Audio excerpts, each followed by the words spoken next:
magician. Well, what did you think of that? Those animals can certainly travel. Very happy to meet you. As I fuck up my shit. That'll teach her to buy her things from somebody else. Jane, you again. Sorry. What did you think of that? I still didn't let my cat go. You don't often see that. Would you hold him a moment? First time I've seen that. It's not spiteful, is it? Went past like a comet. He wouldn't hurt a fly. What happened to my wine? Oh, I've got plenty more. Well, what did you think of that? And good stuff, too. Don't hang about. Look after these gentlemen. What did I think of what? Go and get her another bottle. Of the rhinoceros, of course. What did you think I meant? Oh, I've got some first-class wine and unbreakable bottles. Puss, puss, puss. What are you drinking? 2 pasties. 2 pasties, right? Very kind of you, I'm sure. 2 pasties. Oh, please don't mention it. It's a pleasure. Replace them in an orderly fashion. Well, what did you think about it? Well, nothing. It made a lot of dust. Oh, I've still got some good leaks as well. Puss, puss, puss. It's 100 francs a liter. That's right. Oh, it's me, shit. Oh, you are kind. Such a pleasure to come across the old French courtesy. Not like those young people today. You should buy from me. You wouldn't even have to cross a street, and you wouldn't have to run the risk of these accidents.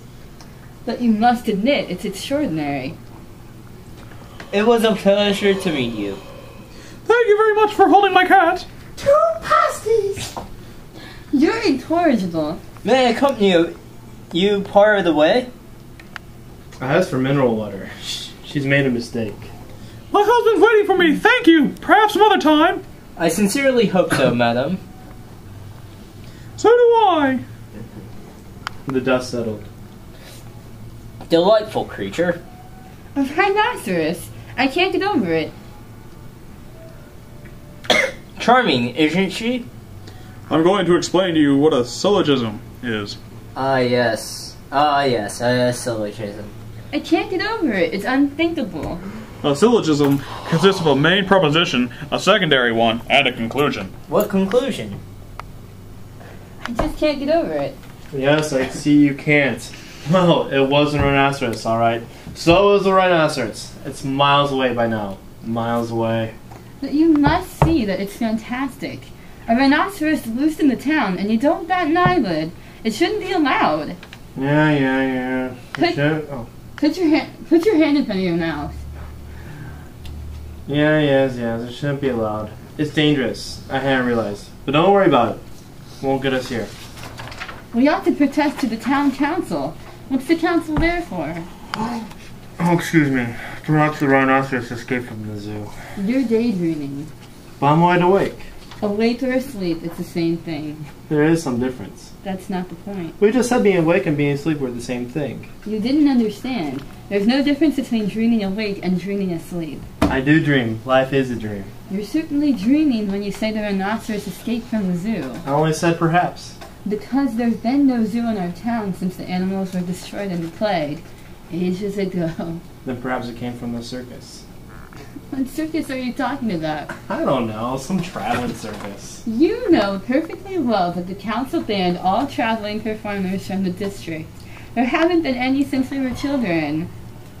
In that case, maybe it's been hiding ever since in the surrounding swamps. The surrounding swamps. The surrounding swamps. My poor friend, you live in a thick haze of alcohol. That's very true. It seems to mount from my stomach. It's clouding your brain.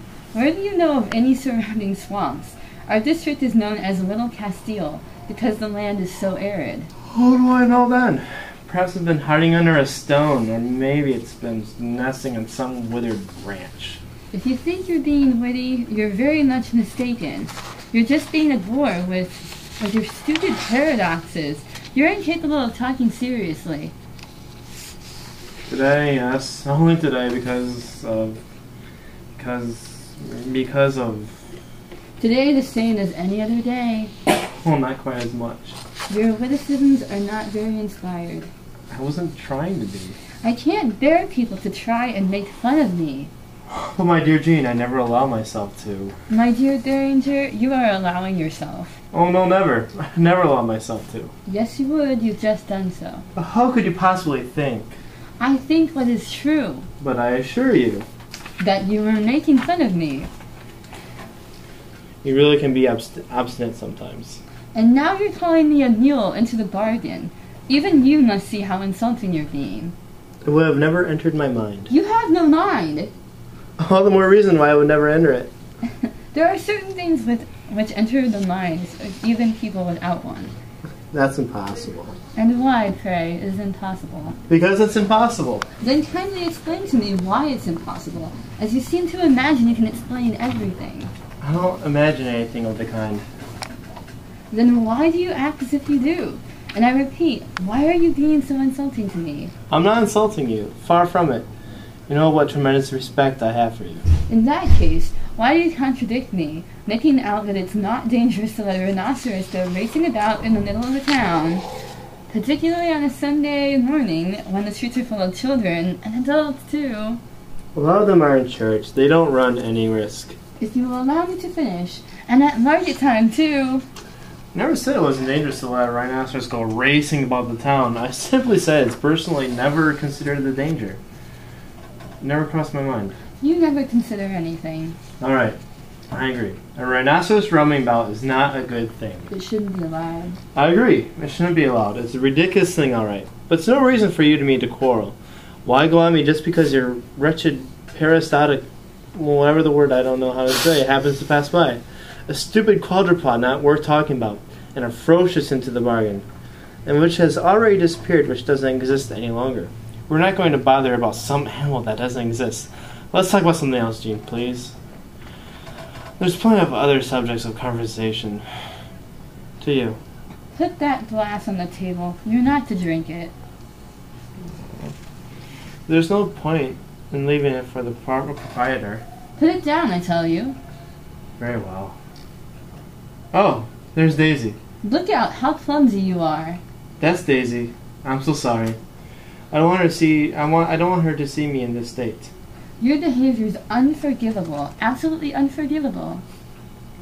Why? Why are you afraid of that young girl? Oh, be quiet. Please be quiet. She doesn't look an unpleasant person. I must apologize once more. You see what comes of drinking? You can no longer control your movements. You've no strength left in your hands. You're besotted and fagged out. You're digging your own grave, my friend. You're destroying yourself. I don't like the taste of alcohol much. And if I don't drink, I'm done for. It's as if I'm frightened. So I drink not to be frightened any longer. Frightened of what? I don't know exactly. It's sort of an anguish difficult to describe.